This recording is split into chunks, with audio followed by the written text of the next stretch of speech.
My name's William Booth. I'm convener of the Radical Americas Network, and you can find out more about us if you want to at radicalamericas.org, including about our new journal, if any of you are looking for a place for an article or another piece like that. Delighted to have George Ciccariello-Maher with us here. I'm going to be speaking about a variety of things really, including some recent publications, some of which you can see over there in the corner. But I think first of all, I was going to ask you a bit about Venezuela now and the kind of short to medium term future and where you think things are going with the Bolivarian revolution, but also kind of much more of a grassroots level, which is what you've written about. Thank you so much, Bill, for organizing this. Thanks to Radical Americas. Sorry, I speak up a little bit. Thank you to Radical Americas for sponsoring it. We're kind of sharing the name Radical Americas a little bit because they have a network here and a journal, and we are starting a book series with Duke University Press called Radical Americas as well. And so maybe we can just all sort of like fuse our efforts in the future. Things are really difficult in Venezuela today. I think that's pretty clear. And one of the questions that raises is, and what it raises in me sort of existentially, is this sort of question of, do I really want to talk about Venezuela when things are difficult? And I actually think it's much more important to talk about these things when things are hard, when they're difficult, not when the Bolivarian process necessarily was sort of roaring along 10 years ago. And I think that's in part because it speaks to what it means to attempt and to transition to a very, very different kind of society. We have there are different approaches to thinking about that process. And I think there's a tendency on the one hand to think that it's very easy, that we're all ready for socialism, that you remove the sort of repressive apparatus and we begin to sort of blossom forth. And then there's another view that understands, I think, the very real and expected difficulties of that process, the clashes, the fact that there are implacable enemies of the process fighting against it, the fact that it's very difficult, and the fact that even, the constituency and the grassroots element of that process is in motion, in becoming something else, and becoming more conscious, and becoming a force with a vision for a new society. That vision, I argue, coalesces or has coalesced in recent years around the image of the commune. And this was something that was actually quite sudden for me. I did a book called We Created Chavez, and it came out in 2013, on the history of revolutionary movements in Venezuela, based on conversations with organizers in those movements between 2006 and about 2011 and 12, or I guess 11. And at that time, people were really talking about their movements. They were all talking about the way they related to Chavismo as a broader process, the Bolivarian process as a historical movement. But they were still understood their roles in terms of what their movements, how their movements fit into that process. And today, increasingly, it's, there's still this question of fitting in, but every single person that I then returned and spoke to about what kind of organizing they were doing used almost a new common idiom for referring to that. And they spoke of these being sort of communal projects, communal tasks, in relation to the broader task and horizon of the commune, as a horizon of self-government by the grassroots. And that horizon, I don't want to get into any details without answering the question first, but that horizon is really where a great deal of hope, I think, lay. The context is one of macroeconomic instability, of political instability, and these two are very much related. The conflicts have everything to do with trying to build a country that isn't as dependent on oil income as it has been historically, which has defigured Venezuela, shifting huge numbers of the population to the cities from the countryside, leading to, or sort of, this being, of course, part of the decimation of the domestic productive apparatus, so that, the numbers change, but up to 90% of Venezuelan food is bought from abroad.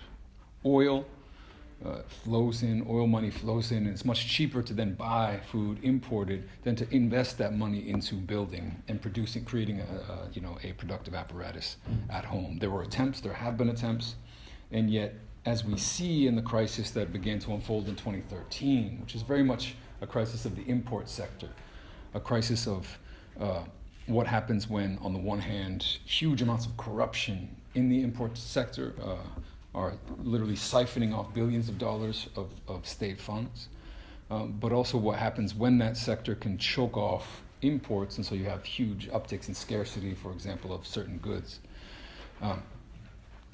And the communal horizon is one that pushes back against the oil economy, against import dependency, that attempts to build a new economy, and in the process to build a new state, to manage production and political life locally, directly, democratically. And in building the commune, you quote quite a young comunero who says, if the Maduro government were to disappear tomorrow, this will still be here regardless. Do you think that was too optimistic a sentiment? It's optimistic. I mean, of course it's optimistic. And it was sort of like this, what was so great about these sentiments, though, is that it was a question of, and it had a lot to do with different, so there are similar statements that you hear from lots of very radical organizers. We will still be here, we're building something that's concrete, we're building something that's real. And I think that speaks very directly to what the strength of the communes are, the strengths of the communes. And in the book, I relate this very much to, I think, a broader tendency to, in recent years and recent decades globally, to take over space and to govern it, right? For our movements to not be necessarily marching, but to be occupying. The shift toward what we've seen in Tahrir Square and in Zuccotti Park and in Spain and elsewhere, to take over that territory and to think very hard about what it would mean to govern ourselves in that territory. And there's a sort of strategic or even a tactical element to this, which is very interesting, which is that when you're occupying space, you're actually putting the onus on the government, and if we're talking about a government of opposition, or on the enemy to displace you, right? You're saying, I'm going to stay here. I'm actually not going anywhere. I'm not going home at the end of the march. I'm going to be here until you remove me, or until we build a new society. And that's a strength, and it becomes actually an urgent necessity if we're talking about this macroeconomic crisis in Venezuela, because we're talking about a situation in which, on the one hand, of course, there is a desperate need for domestic production, and the communes are in some ways uniquely geared toward responding to local needs when it comes to production. But it has everything to do with a political strength as well, in the sense that there's no guarantee, and actually it's far from guaranteed, that Nicolás Maduro will stay in power. That he would, and certainly very, very much in doubt that he would be the leader after the next election. The sense that there's a new urgency to creating a basis for stability of the Bolivarian process is, has rapidly emerged. And emerged, of course, especially once Chavez died and people began to realize the sort of mortality, not only of their leader, but also the mortality of the process. Because there are different, the sort of natural temporality of the development of the communes in Venezuela is very slow, right? It's gradual. It's, this process of learning and developing and building skills and capacities and networking these together, lacing them together in a sort of fabric across the country. But the time of elections is much quicker, and the time of creeping corruption is very quick, and the time of opposition aggression is imminent. So people more and more refer to using the words that Chavez used for the development of the communes, for example, territorialization of socialism, the spreading of socialism across the territory. They referred to it as a task in the present, as an urgent necessity, with the recognition that that's really the only way that the process might be able to survive. And that doesn't guarantee the survival. But I think what that quote points to is the fact that they're saying, well, when we are actually going to be in this territory, we will fight for this territory. They will attempt to take it away from us. That's guaranteed. You've already seen pressures in those directions, but we will fight. And in the book, you set up really a triangular relationship between kind of state, private sector, and then the communes or the popular sector really is something separate in a way. And we'll come back to talking about Chavez a little bit later directly, but on the current period under Maduro, or alongside Maduro in that conception. Is it that Maduro's politics are different, or is it that there's less of a willingness to kind of work in the same flow as the communes from Maduro? As compared with Chavez? Yeah. I think the situation is what's changed. Right. To be completely honest, it's really the situation. If you look at what Maduro did shortly after winning election, one of the first things he did was to name a very radical commune minister, Ronaldo Turiza, to the head of the commune ministry. He was there for a period of time, really revitalized the communal process, expanded dramatically the registration of communes, their interconnectedness, and most of the people that you talk to would say, no, Maduro's with us. Now, what is very, very different is the ability of Maduro, of the government, to, on the one hand, support the communes as directly as some might want them to, and just the broader pressures that that we see developing in Venezuelan society, in this sort of perverse dynamic that has set in. So, Maduro has been struggling really to get his feet under him from day one. There's no other way to put it. I think he never established a stable control over the political apparatus in the way that Chavez was able to command, not through institutional means, but through his own personal means, his ability to keep the military happy, his ability to do these other things. And so Maduro has been handing power over to the military. He's been continuing to support the communes, but he's also been focused on many other things. But also you've got the situation in which the opposition is on the offensive against the government, using any means to try to, take down the government, winning an election to the National Assembly, using that election then to try to figure out how most quickly to remove the government. It was not about, what can we do, to change the way of governing in the society, but how can we remove the president?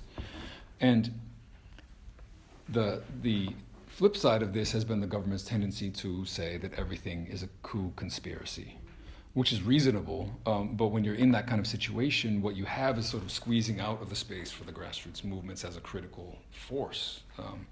They're put in a situation where they have to support the government, and yet the powerful and productive dynamic that you had in recent years, where the grassroots movements were really able to exert a great deal of control even over what the government was doing in certain areas, has been hard to maintain. So it's, just as we downplay, I think, the role of Chavez as the cause of everything that's happened, which he was not the cause, so too I think we have to understand that Maduro himself is kind of pushed and pulled and torn between all of these forces. He's a good guy, comes from a good background, and people trusted him, but that's neither a guarantee that he will be good or be able to engage in the kind of policies that they would want, nor is it a guarantee, I think, of the opposite. Just to pick up on that point then about Chavez, I think that one of the most striking things reading Building the Commune is that there's almost an absence of Chavez from the book, and that really flies in the face of the conventional literature on Venezuela that we see in the Anglophone world, which is the fact that the last 15 years were just dominated by this caudillo who was directing everything from the top, and really the book paints a very different story. This is movements that were a long time coming, for a start, that didn't begin when Chavez became leader, but that also have existed sometimes in parallel, sometimes pushing the government, sometimes in opposition as well, and that there's a kind of whole parallel history of Venezuela that we really don't get in the North Atlantic world. Yeah, no, I think that's absolutely true. And so when I wrote my first book on Venezuela, we created Chavez. I didn't want it to be called that. I didn't want his name to be in the title. That's how sort of much I wanted to try to displace this figure, and to understand him at the conclusion of that project of the result of a history of revolutionary movements.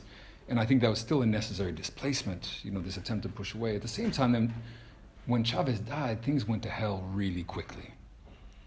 And I think you really begin to see the almost sometimes inexplicable ways that he played a role in unifying people. The symbolic role he played was massive, and was not, it's not something that's easily measured. For example, there were debates previously about whether or not he should run for re-election, whether or not they had to, it was time to put forward alternative candidates. And in those debates, I mean, the real pragmatic point was just that it would have been nearly impossible to come up with some way of deciding who would then step in, with Chavez still living and begin to sort of unify this process and move it forward. But once he had died, you really saw sort of a negative, the impact of that. You see, and you felt the disillusionment already, and that's helped to kind of tear apart, in the context of economic and political crisis, helped to tear apart the unity that had existed within, a tense unity, but a unity that had existed within that, within the Chavista, movement. The way that I think in the contemporary moment, of course, this book came out after he was gone, and so you could say, well, that's why he's not there, but that's not exactly true, because in some ways he's very much there. It's in life, Chavez was always much more than this individual. He was, the symbolic function of this individual exceeded him. And so too the symbolic function in his death, because he sort of, in a kind of genius way, dedicated his last speech to hammering home what would be his legacy. Knowing very well that he was going to die, knowing that there would be a struggle over what Chavismo meant. And so what he did was he made perfectly clear. He said to be a Chavista is to be a comunero, to be a supporter of the commune, an activist organizing communally. And almost every single communal organizer that you talked to, this registered with, and they were able to use it as a point of leverage to demand that actually be made a reality. He'd given them a very sort of strong written legacy, spoken legacy, that they could use to make demands. And they say, well, listen, we know that all of these people are betraying Chavez's legacy if they're attacking the communes, which, there have been a number of attacks on the communes. And that's a powerful tool, I think, for those organizers to have. It doesn't trump all of the other tools. But the fact that Chavez from death was able to sort of, continue and help to consolidate this and give it support, I think has been crucial. And essential to this process. And it was really Chavez in many ways that helped to unify these movements around the question of the commune, to develop the idea, to explain it repeatedly, to talk about territoriality, to use Venezuelan concepts that, like toparchy, this idea of bringing together all these little islands into a broad, into a broad unified communal movement. These are all ideas that Chavez helped to explain and develop, and that rang true to a lot of people, I think, and that's why they assimilated them. But he also played a sort of educational role in that process. So I think he's hugely present too. Perhaps we could talk a little bit more about toparchy, because that's one of the things. It's the sort of little passage on it in the book, but it's something that really resonated and something that you feel could be something that comes out of Venezuela in this period, because there's not very many demonstrations of direct democracy going on in the world right now. We're not living in the kind of mid-19th century.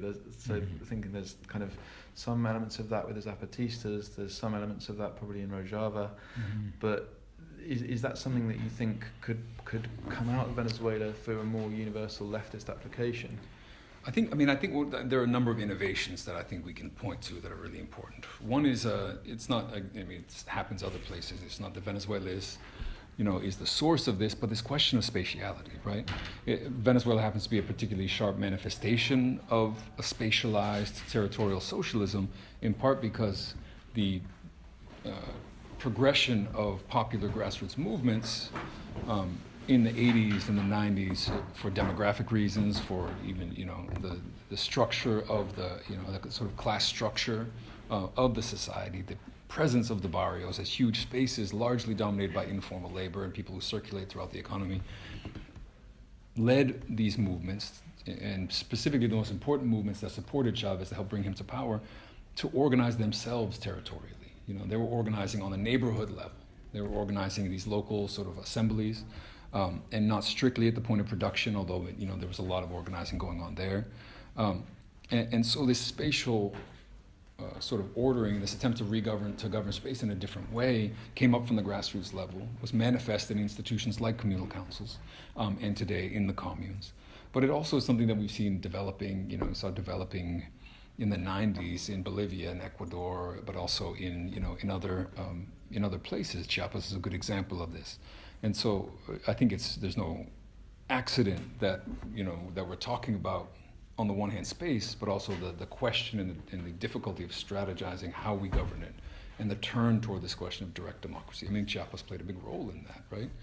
As a sort of prior example, which was assimilated into this global debate and struggle over the state versus the non-state, and power versus direct democracy.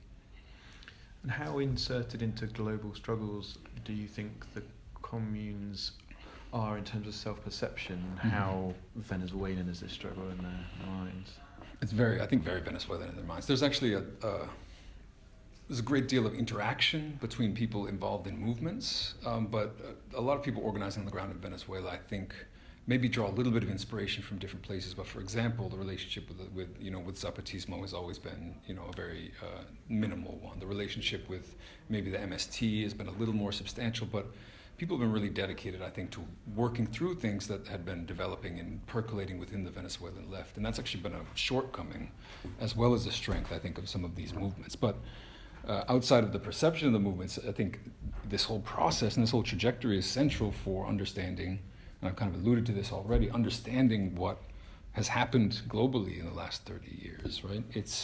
I begin the book with mass rebellion in 1989 against neoliberalism, which would unleash a really powerful chain reaction in Venezuela that had, huge implications abroad. Not only Chavez coming to power, the development of this process in Venezuela, which, becomes not a model but an inspiration for struggles elsewhere, which helps to coalesce regional alliances that begin to push back on neoliberal hegemony in the region very successfully for a period, and create, or engage this question of building a different kind of multipolar world, engaging with other powers. And here things get more ambiguous, but relationships with Palestinian struggles, relationships with even with Russia and China that have transformed in a concrete way the way that our world has been functioning over the past few years.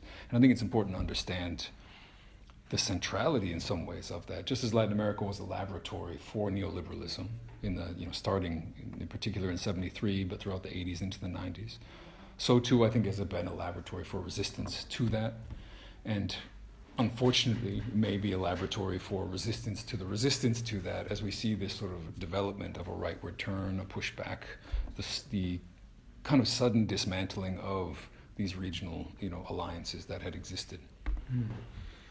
You mentioned the beginning of the book. It's got one of the best first lines I've seen for a very long time. I'm not going to spoil it, so you'll have to buy it. You mentioned Chavez's importance as a kind of representational figure in a lot of ways, and one of the ways that comes up time and again is to do with race and to do with the kind of whiteness of Venezuela's elite.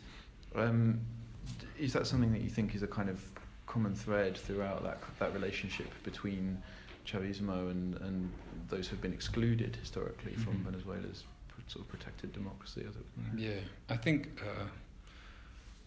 if we're looking at the sort of, on the one hand, the overarching dialectic, what I would say, between Chavismo and the opposition, the popular and the oligarchic, this broad division of society that Chavista's sort of radical form of populism has instituted as a way of struggling. You see on the popular side, on the Chavista side, a whole range of mini sort of dialectics moving around and bumping into each other and crashing into each other, and having powerfully creative effects in the process. And I actually think that the question of race is a hugely important one when we look at the history of these movements and these struggles, because it wasn't always clear how Chavismo would relate to race. There's a long-standing myth and ideology in Venezuela that's because everyone is mixed, that there's no racism, that everyone's basically the same. And yet the same people who would uphold this narrative would be very proud of being white and would be very disdainful of people who were not.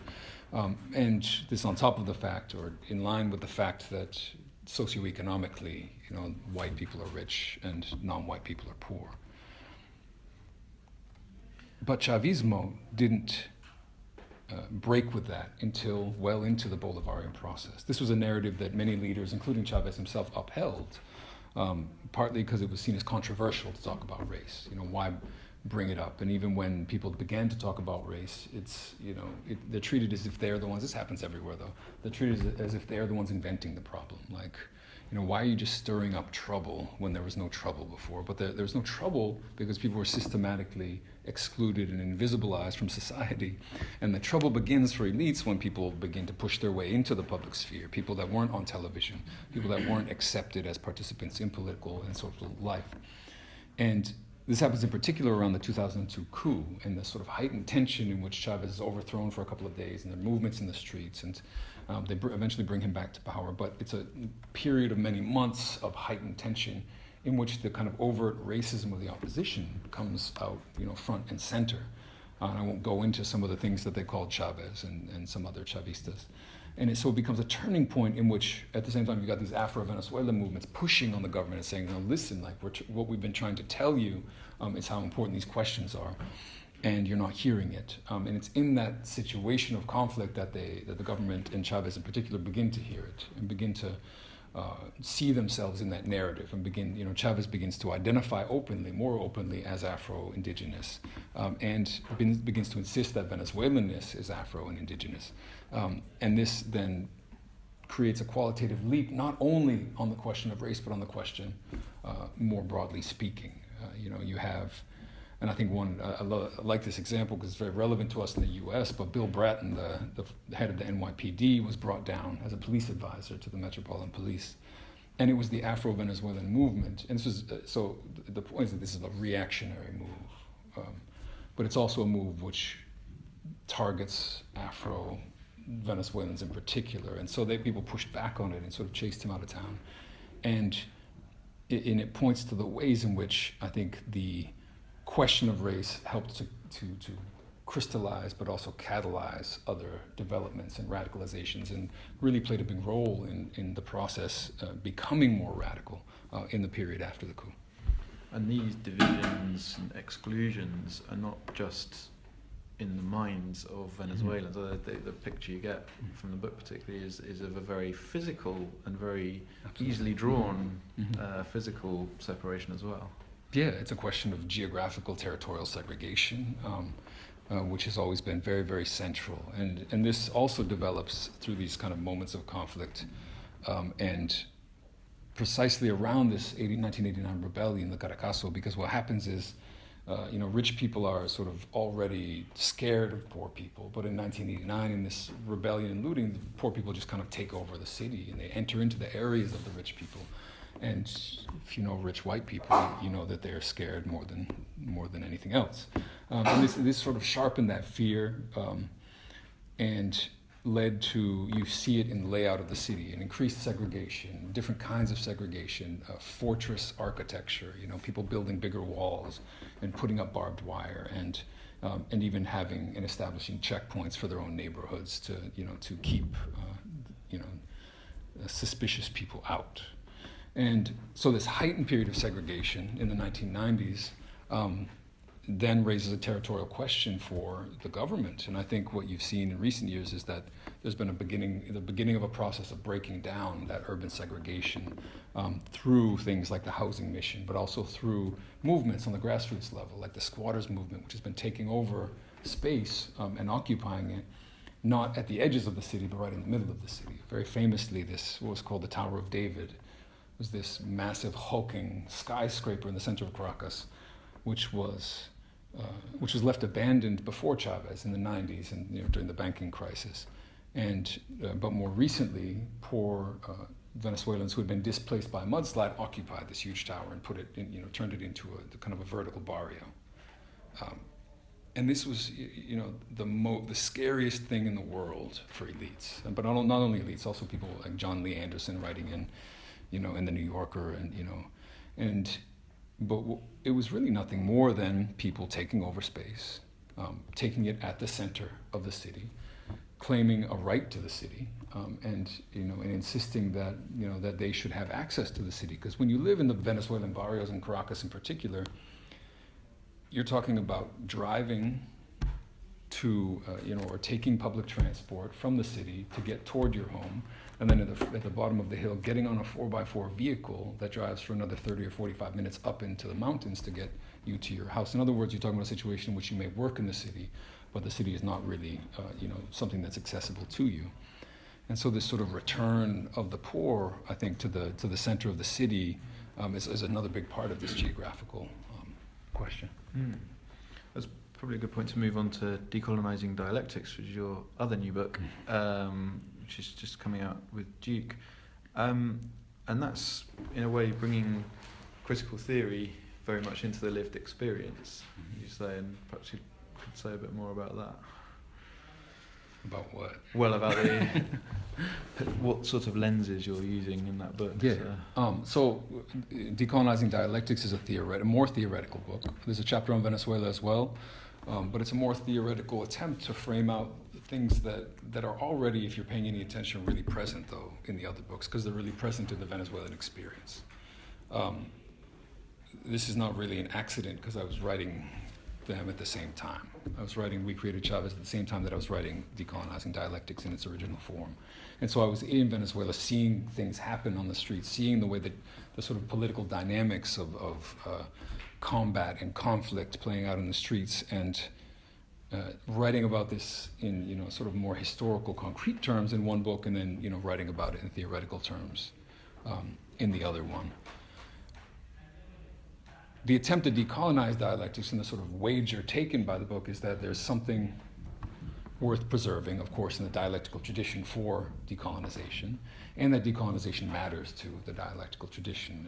And the attempt to get over a kind of impasse I see between these two approaches, despite the fact that the dialectical tradition, Marxism, and certain variants of Hegelianism have been hugely important, and these central tools used in processes of decolonization.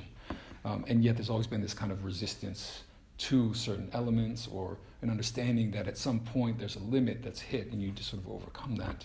So you see, and I point a couple times in the book to, what I'm really trying to understand is not only why people like, Aimé Césaire and others, Richard Wright, joined the Communist Party, but also why they left. Right, and so what are these difficult questions that are being that exist right at the intersection of these two traditions? I do that by laying out what I understand to be a kind of radicalized approach to dialectics of class in the European context through the figure of Georges Sorel, but then more centrally, because turning to this question of decolonizing that approach to Frantz Fanon, the great decolonial thinker, and to Enrique Dussel, who people may know less about, as an exiled Argentine who's lived many years in Mexico. And sort of what I distill from that is an understanding of a sort of radically open-ended dialectics, a dialectics which claims no easy victories and expects no guarantees, in which it's very clear to many formerly colonized and racialized and enslaved subjects that history does not inevitably move forward, and that it really only moves forward on the basis of struggle, that when it moves forward, it moving backward is always on the table as well. You have this great interview with Francis Fukuyama a couple weeks ago where he says he was entirely wrong about the end of history. Shocking. But he says these amazing things. He says, 25 years ago, I had no conception of the fact that democracy could move backward. And it's just, and because he's actually a Hegelian dialectical thinker, and that's where he gets this sort of built-in assumption that, that things progress forward by force of their own internal logic, without understanding something. I think that's very obvious to maybe say Latin Americans, that things very often move backward, or to someone like W.E.B. Du Bois, who's writing about the abolition of slavery in the U.S. and then also about the regression, as he puts it, back towards slavery with Jim Crow. So it's an attempt to sort of flesh out that way to thinking about it, and to understand what makes that properly decolonial. In other words, an appeal to, at the intersection of Fanon's understanding of what he calls non-being, the sort of systematic ontological subjugation of certain peoples to the status of non-human and less than human, what challenges that poses to dialectical motion. He reformulates the Hegelian master-slave dialectic in this vein, and what Enrique Dussel calls exteriority, which is something I argue similar. This question of who is beyond the scope and beyond the realm of being. And the way that this, I mean, that sounds very deep and, abstract, but I think the way that it's very obvious to me and relevant in the case of Venezuela is that when you have this explosion in 1989, when you have this moment of mass kind of emergence, it comes as a profound shock to many people. This was it was perceived as a very stable political system. People speak in retrospect of it being harmonious. And of course, it was harmonious because so many people were left out of it. And it's that outside that I'm really attempting to theorize. And the fact that, this is, that 1989 emerges not as not as an attack from a known adversary, but really sort of ex nihilo, from something that is unexpected, from sectors that are so thoroughly invisibilized, not able to even participate in elections, not participating in the social life and the symbolic life of the country, that it's perceived as a shock and perceived then as a rupture and transformed into a rupture within society as those people are incorporated into it. And so I think that's where the real connection between the theoretical vision and the practical vision emerge. There's some interesting links in building the commune between some elements in the Venezuelan opposition, some of this idea that perhaps the Gotcha identity is quite similar to some things you've seen in the Tea Party or in Trumpism. And perhaps taking it back to the US for last bit of our talk, are there current particular things that you think are happening in terms of attacks on education, attacks on academia, various things we've seen going on in Berkeley perhaps, that are specific to this conjuncture, or do you think these are long-term trends? I mean, I think everything is specific to this conjuncture in a lot of ways. Not that the conjuncture isn't itself saturated by slow progressions in decades and continuities, but things are changing very quickly and transforming. But I think it's pretty clear to most people that we live in a kind of populist moment. Populist moments emerge where there's heightened tension, heightened dislocation, and heightened contradictions that create the possibility for coalescing a broad pole of society, either to the left or to the right. And you've seen the history, not only in Latin America, of this Bolivarian movement as being capable of harnessing a left populism in a certain way, constructing a division within society, establishing an enemy to fight against, and using that antagonism to radicalize the society as a whole and to drive it in a certain direction. But you've also seen, of course, in Europe and very suddenly as well in the U.S., not suddenly, but the efficacy of right populism, which and there's a lot of articles which you may have seen. It's got to be a dozen articles published in mainstream newspapers about how Trump and Chavez are the same, right? And it's really the most absurd thing. But it's grounded in actually academic misconceptions, which just presume and really insist that there must be some kind of universal populism, right? Or universal core of populism.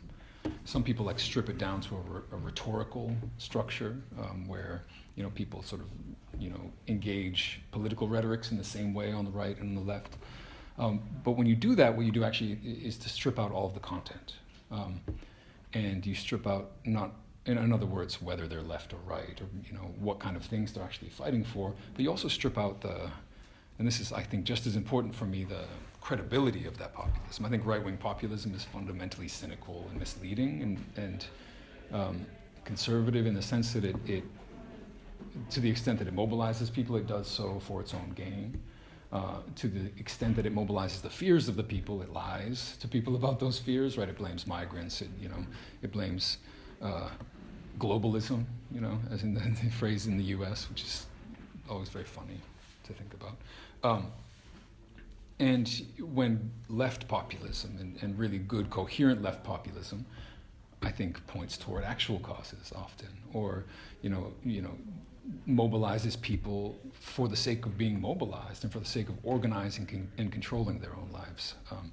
And this is a spectrum, of course, but I think these are broadly different phenomena, and I think we need to understand them as different. But that doesn't take away the fact that in moments of, of conflict and tension and insecurity, that these are going to play out in very different ways, and can play out in different ways.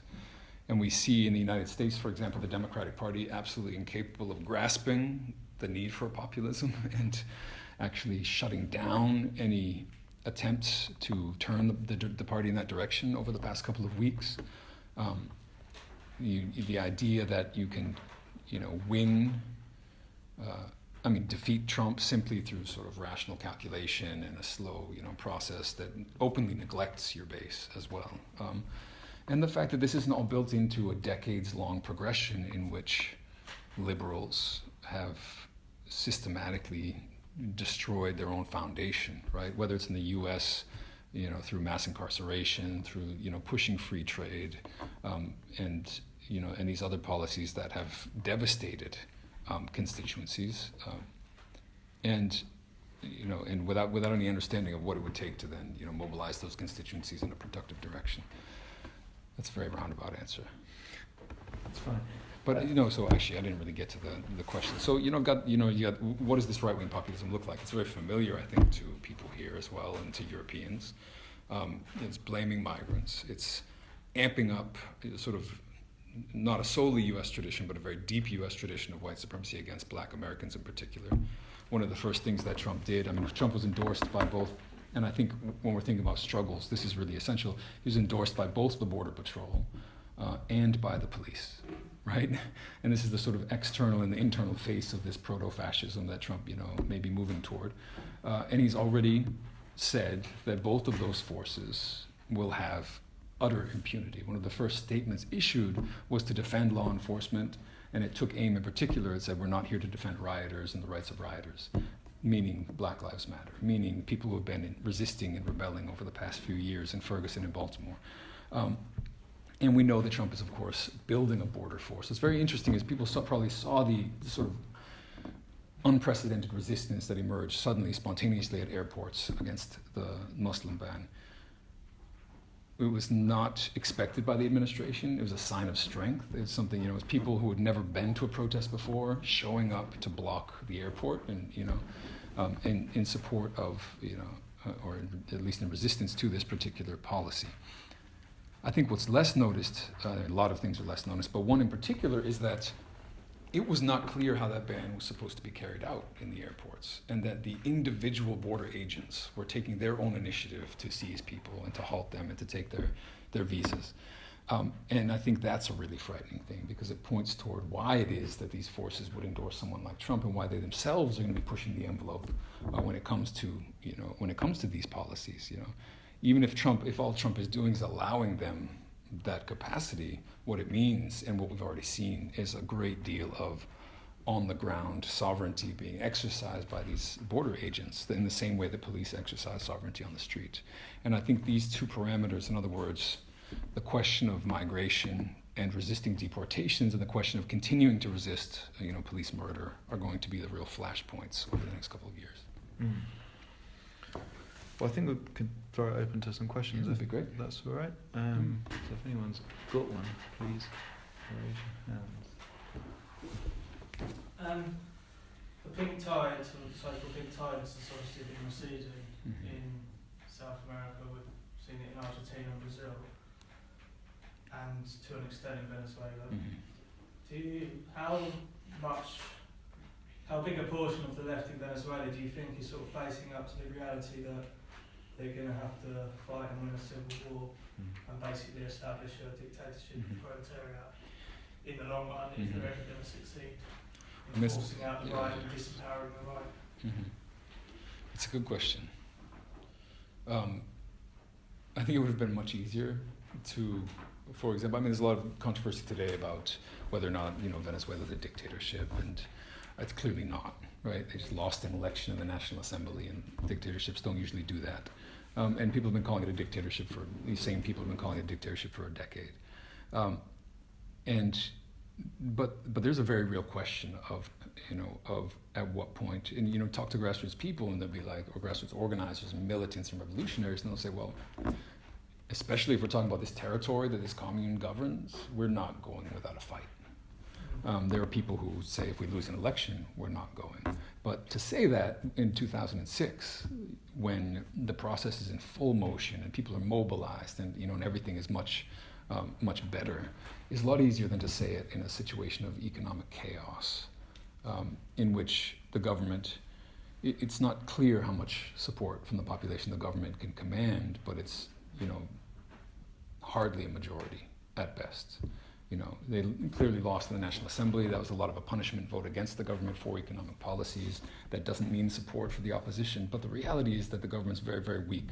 And so I think there are people who recognize that there will be clashes coming in the future, but the difficulty, and again, this speaks to, I think, almost the populist task. The question is always to polarize and to divide and to unleash struggles in a way that you end up being a lot stronger than your opponent, right? Not in a way that you end up being weaker. And it's not clear how that's going to play out, in part because of these regional questions, right? I think it wasn't clear to me how fragile the pink tide was. Fragile in the sense that the pieces were very interconnected, Venezuela, for example, was providing sort of financial resources to different countries.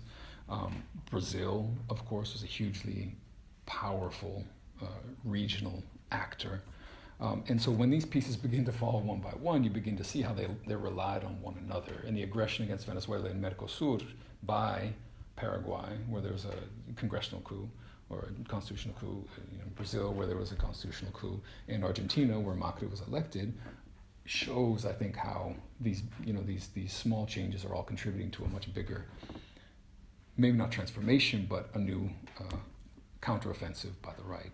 The only, optimism, I think, lay in the movements and their struggles, but also in the fact that, for example, Macri is trying to govern a crisis, right? He's trying to come out on top of a very difficult economic situation as well.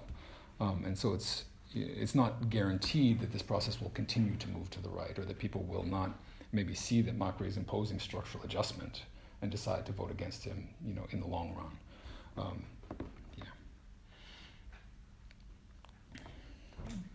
Yeah, thank you for a fantastic conversation.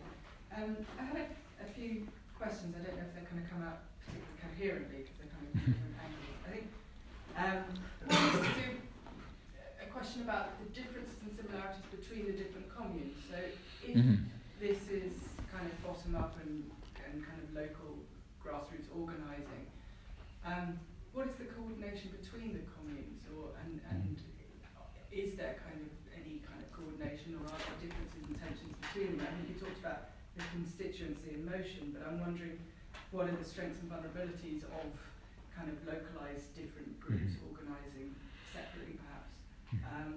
So that's one question. I think on the international, you mentioned, I think, a lot of the different influences in Venezuela.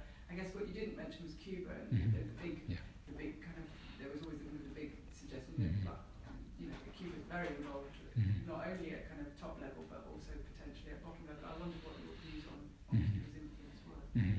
And another question, if I can, is to do with the right and to do with the opposition. So when Brandon talks about the Cold War, the Century Revolution book that he wrote with Gil Joseph, he talks about kind of the radicalisation of the right, but also the reinvention of the right and adopting new techniques to counteract the revolutionary threat. So is the opposition paying any attention to these communes? Is it organising at grassroots level, or trying to get organisation at grassroots level?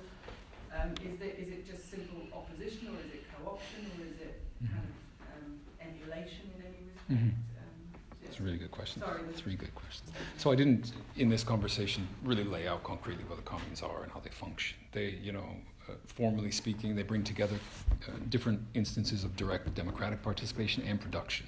So most directly, communal councils, the basic unit for governing small units of space, a dozen to 2 dozen coming together, establishing a commune contiguously together. And this is important. and also, very importantly, moving beyond the political into economic production, what are called social property enterprises, which in the best instances, what are called direct and communal social property enterprises are directly managed by the commune. Each unit, each communal council, but also these other units, send a delegate to a parliament that makes all the decisions about what is produced, how it's produced, who works, how much they get paid, how it's distributed, and what to do with the surplus. And the surplus goes directly into the commune. And so it's really amazing when it functions well. You know, it's this beautiful example of direct participation in production and democracy at the same time.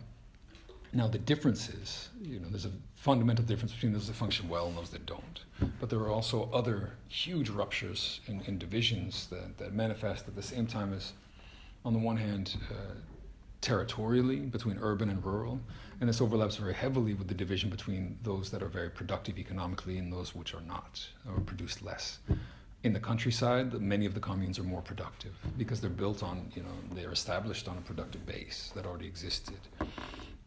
Many in the cities, because of the nature of Chavismo, are established in the barrios, which are in relatively unproductive spaces. And so they confront the challenge of what to do. Do they build, and they do all these different things. Do they build productive capacity there locally through government grants often to establish, you know, just a factory right out of nowhere?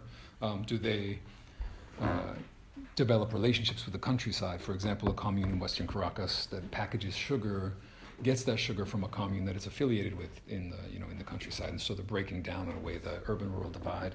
Some then adapt to the terrain of circulation in the barrios by communalizing transport and distribution networks.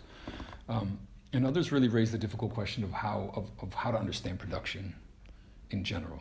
Citing Chavez, who said what is most missing is the spirit of the commune, communal culture, this ability to live and to exist together, which is just as important as a product as any of these other material products. And you know, for example, this commune of young sort of motorcycle riding dudes, to be completely honest, in southern Caracas, formed a commune, and the immediate goal of the commune was to establish a gang truce. Not producing anything, but actually producing a completely different material relation to their territory and their world that allowed for them to build in different ways. But these, you know, the question of production doesn't simply go away. You know, this is a country that is not producing enough, and that's really struggling with how it is to knit this network across the country together. And they relate to each other in different ways. Some of it's formal, some of it's informal. It's always been the case, I think, that the movements have been out ahead of the government and what the government has been trying to propose. So, for example, some of the biggest and most successful communes are establishing their own corridors, what they call corridors, or in central western Venezuela in particular, where they trade amongst each other, or they essentially barter essential goods, plantains, corn, coffee, sugar. And one of the organizational advisors to that, not a government official, said, well, you know, we're trying to build free socialist territories where we literally exist outside of capitalism in this territory for the most part. And so these are the attempts to overcome, I think, some of the really difficult divisions in that process.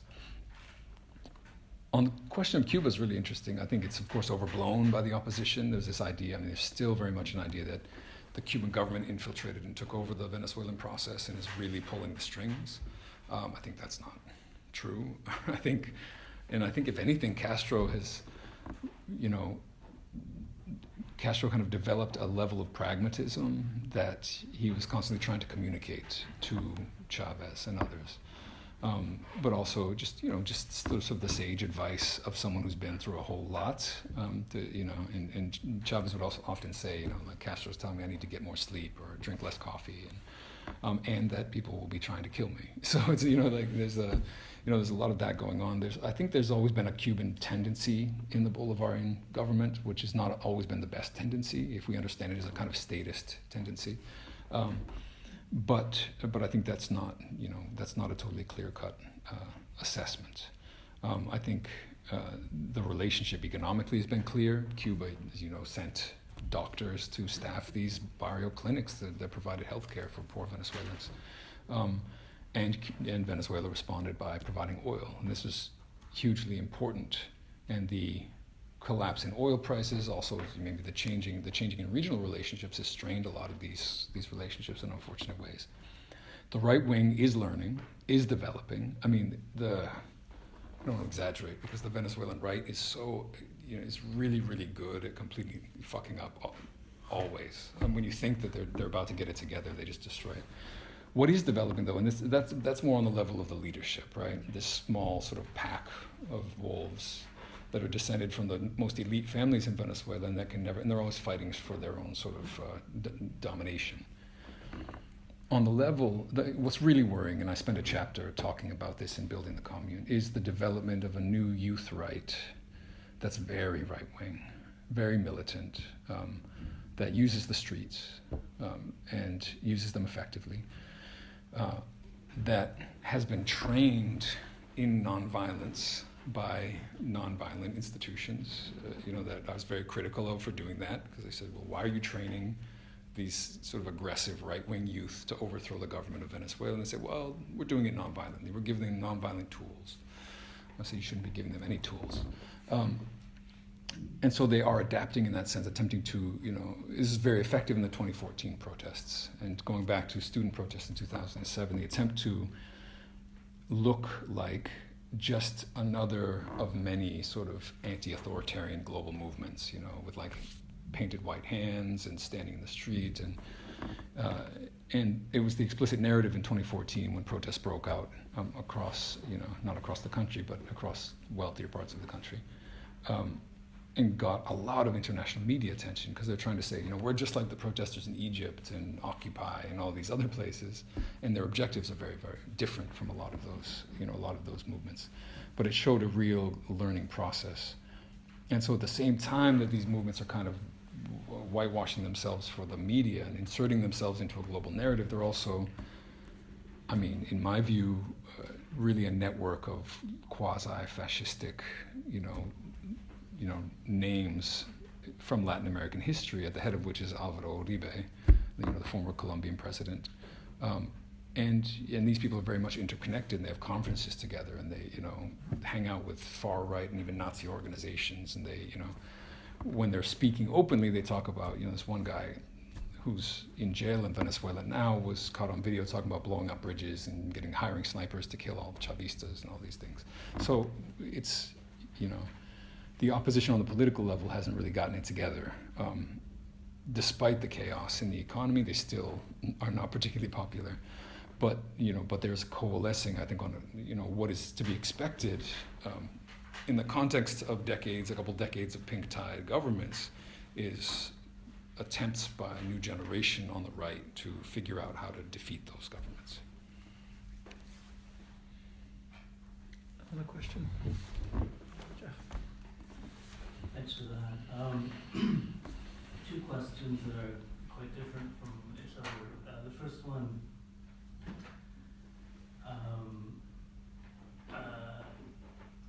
on left populism, I wonder what you think the limits of it are, because you mentioned the positive aspects, the ability to give space for self-organization and so on.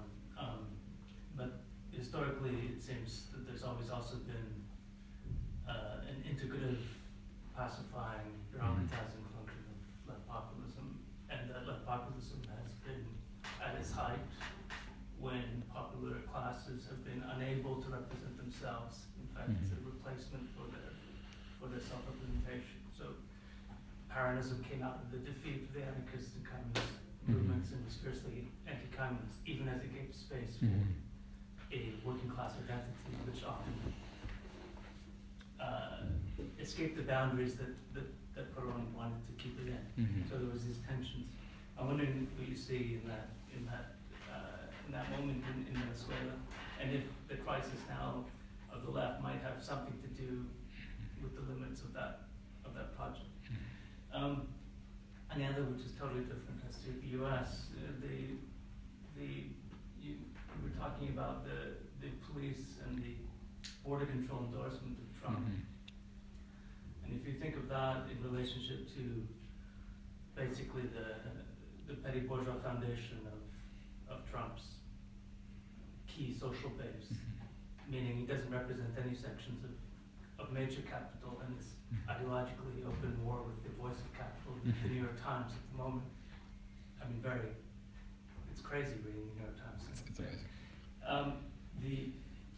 What you think the disciplinary power of capital is in this moment? I mean, the limits not just from below, but because U.S. capital, every big section of U.S. capital obviously wants racism and wants selective deportation, but they don't want an end to immigration. I mean, they want vulnerable, disciplined, racialized.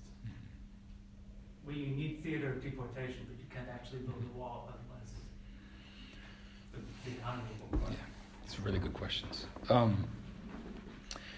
This question of the limits of left populism, I'm not sure that I see it as a substitute for the ability to express, the self-expression of the popular classes. And I think part of the question that raises for me is, what does that self-expression look like, right? I mean, we can see moments in which openly socialist, anarchist, communist movements are very vocal and visible, but I think part of the populist question is, what is it that a left populism then brings into that, right? And actually, to what degree does it actually expand what's being represented? Who is also added to the equation in the process? And isn't that part of a necessary process of change? I don't think of Peronism as like the example of left populism either, because I think there is a lot more substitution going on and disciplining. And then when you think of the best aspects of Chavismo, you think of things that are not disciplinary, right? And that are actually, there's a whole range of things I think that grow out of it that point toward spaces created that are antithetical to the state and resisted and pushed back and give a great deal of power to revolutionary sectors. And I think that's part of this, this populist process, whereby a populist bloc emerges and has to, I think, and this is where I'm sure agree, has to make some kind of leap forward, and did in Venezuela in many senses, right? If we're talking about moving forward to do greater, expressions of class, consciousness, and open turns to Marx and Luxemburg and Gramsci. But the question is how, whether that would have happened without the populist movement, the populist moment as well.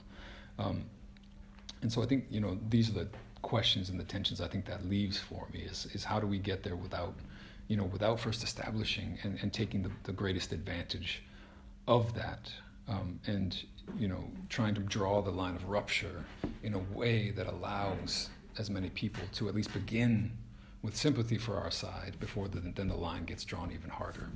And I think we get then the obverse if we're talking about what is going on in the U.S., not only in the immediate reaction to the election of Trump, when you had all these people from the Democratic Party in the street, right? And they were not necessarily protesting for the best reasons, because they were sort of like protesting against the Electoral College, and Hillary really did win because of the popular vote. And yet the the populist objective is to split those people, right? And to sort of harness as much of that energy as possible and to push it in more radical directions. And this is where I think it's very interesting to say the piece about Trump, and to understand that what Trump is trying to do is split capital as well, and not just capital. He's trying to and is being forced to split the state security apparatus. This is what's really, really interesting, is this open warfare in the deep state. Not to mention the sort of sudden confidence by sectors of the left, the liberal left, in the deep state, and their sort of like appeal to the CIA as a sort of progressive force. But that's what Trump is trying to do, right? And he's trying to, draw these lines in different ways. I think there was a sort of microcosm of this in Arizona a few years back, prior to the debates around SB 1070 and these sort of radical anti-migrant laws, where capital in the state was really divided. And revolutionary movements on the ground exploited that division in an attempt to repeal all of these laws, and exploited it effectively. But I think that it was never the case that capital just simply disciplined, and was able to impose that discipline, because I think there is a kind of ferocious social base that maybe precisely because it's mobilized in this populist way, doesn't really actually see the contradiction, right?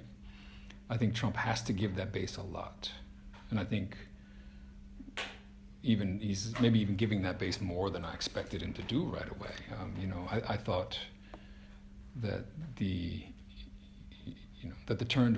I knew he was going to have to give deportations on a mass scale, but it wasn't clear to me that he would be mobilizing and arming this sort of huge deportation force as a very public display of how that was going to happen.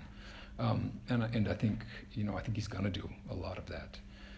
But he's going to make deals with capital as well. And he's got sectors that are, of course, with him because they don't have a choice and are trying to make hay out of that situation. But I wonder how it's going to play out.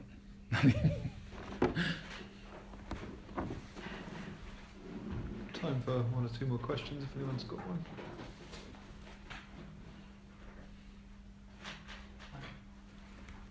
Quite a simple question. What can, I suppose, the left and the global north learn from Venezuela and the communes as it's kind of offering a different model to social democracy or old socialism, things like that? So. Yeah, that's an easy question. That's a simple question. I think the biggest thing is that there are a lot of, I think, misunderstandings of what Venezuela means for the U.S. I see this a lot in the U.S. where people say that the lesson is that we then need to run a candidate that will win, but that's not in any way how the process played out, right? We're talking about a riot followed by a failed coup, followed by an election, and what happens over the course of that whole trajectory is that the entire political system collapses. It's thrown into crisis, and what that means is that the election matters at the end of that, at that process of destabilization in a way that it definitely didn't matter before, and that the leftist groups that were running in elections prior to that were seen as part of the problem by much of the population. They were seen as, why are you running in these corrupt elections? Why are you running in this, and upholding this system that is not changing and not helping us? And it was really this blow from the outside of the system that helped to destabilize it and allow it to collapse. So we're talking about the disappearance of the two main parties, essentially, and the emergence of Chavismo. And now that doesn't make it any easier to figure out how to throw the political system of the UK into chaos in a way that might, that might change things. But it does point to a different kind of dialectics, if you want to sort of put it in that way. It cautions against gradualism, right? It cautions against, this idea that the goal is not to provoke, but the goal is to kind of build slowly constituency. It cautions against turning to the center and seeking out the center, because what Chavez did was not to look for the center, but to completely reorient the entire political landscape. He pulled the landscape to the left in a way, instead of seeking out the moderate perspective. What a good friend of mine called fanatical politics, right? The idea that when it's not, that you can build majorities in a very different way by doing that. And I think that, I heard people just talking yesterday about how, in some ways, Corbyn, for example, has failed to be as kind of bold as he could be in that way, and to really use popular momentum to push a much more radical line that that may be a possibility in the present. I don't know.